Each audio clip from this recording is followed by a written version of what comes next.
Carter. Mr Chair, I move that the question be now put. The question is that the question be now put. Those of that opinion will say aye. Contrary, no. The ayes have it.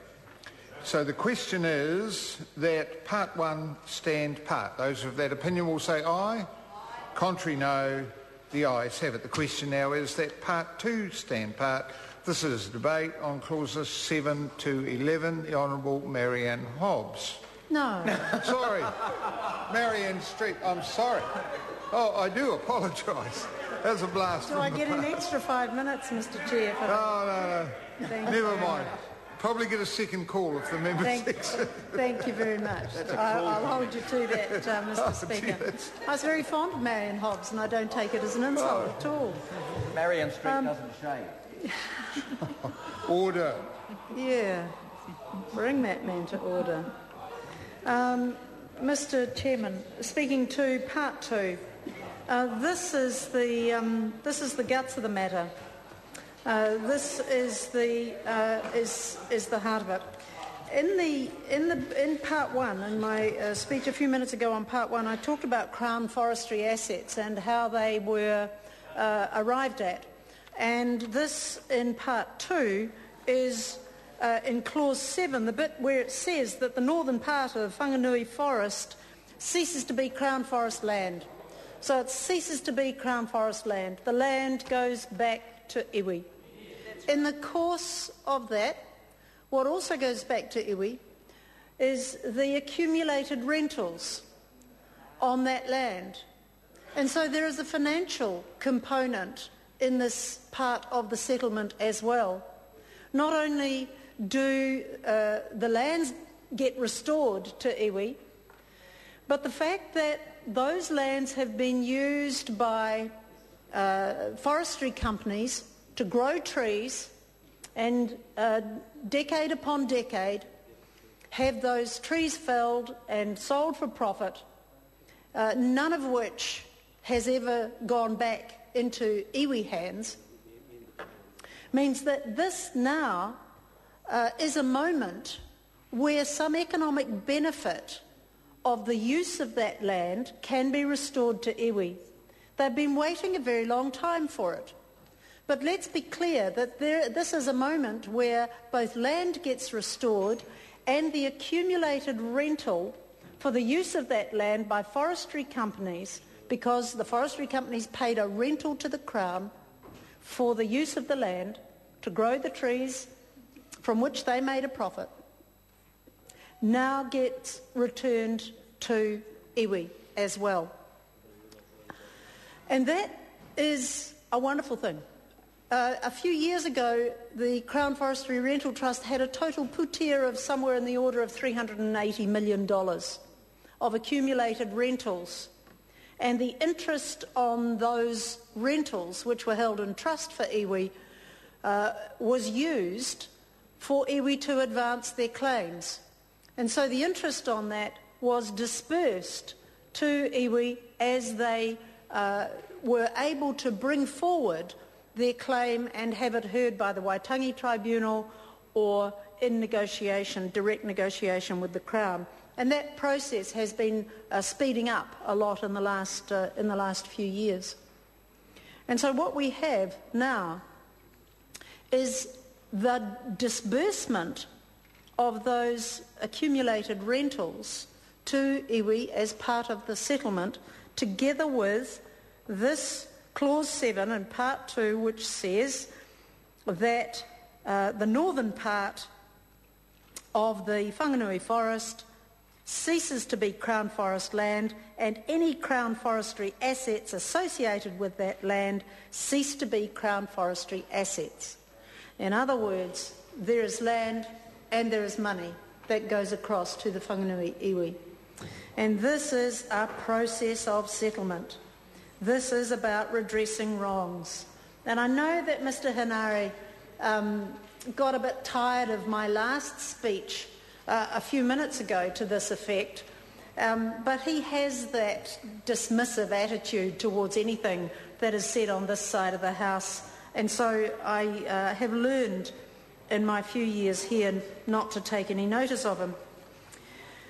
But it is important that we consider what is happening here and the fact that this now gets to the heart of the matter.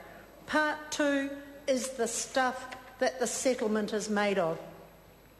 So in Clause 8 in Part 2, we have the application of the Ngāti North Island Claims Settlement Act 2009 to transfers, and we have provisions around... Mr Chair, beg your pardon. Honourable Marion Street, I am bound to give you a second call. You are indeed, and thank you very much for being a man of honour, Mr Chairman, in that respect. Praise will get you everywhere. So this is critical to the Whanganui Iwi.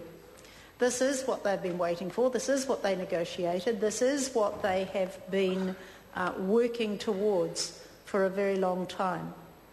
And so it's a good thing. So here come the forest, the land under which the forests have grown, so the forestry land and the assets, the accumulated rentals, and they go to the iwi for the betterment of that iwi.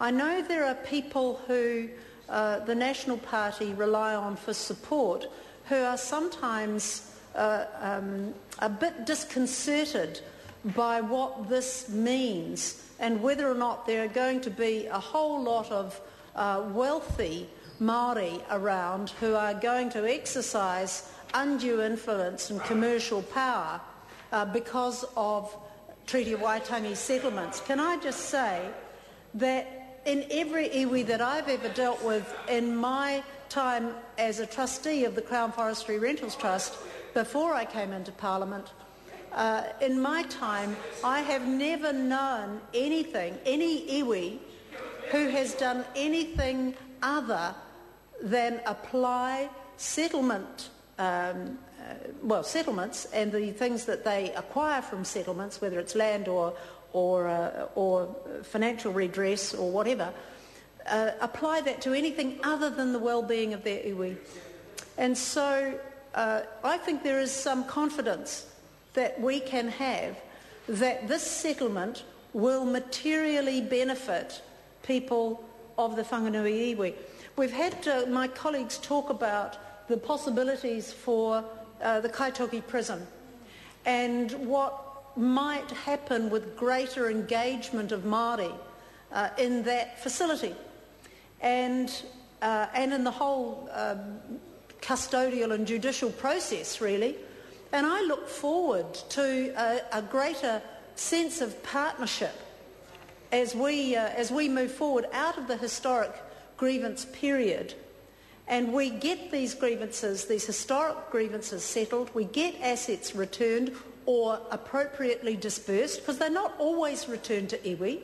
Sometimes they're returned to the Crown, or portions of them are returned to the Crown and portions are returned to iwi. So this isn't always about simply giving back something to iwi, but predominantly that is the case, I have to say, because we are redressing grievances. But in this disbursement of settlement assets lie the hope of the future of Whanganui Iwi. They have the same aspirations for their children that I have for mine. They have the same aspirations and the same goals and the same wish not to be the dominant population of our custodial facilities, not to be the majority population in prison. They have no wish to perpetuate that. They do not wish that on their children and their children's children. They are no different in that respect from anything that I would wish for my family. And so, Mr. Chairman, I think we need to see this settlement in that light. Here we have both prisons and forests. We have two aspects of our society, both of which Māori are heavily involved in.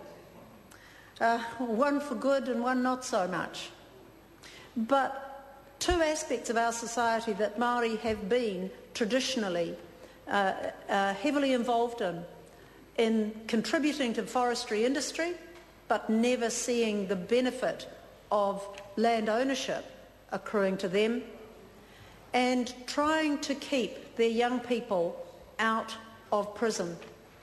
So perhaps in this settlement, by the joining of these two quite diverse and different assets, we can see something that gives rise to not only to some hope and some future prospects for Whanganui Iwi, but can settle the past and allow them to get on with their future. Kelvin Davis.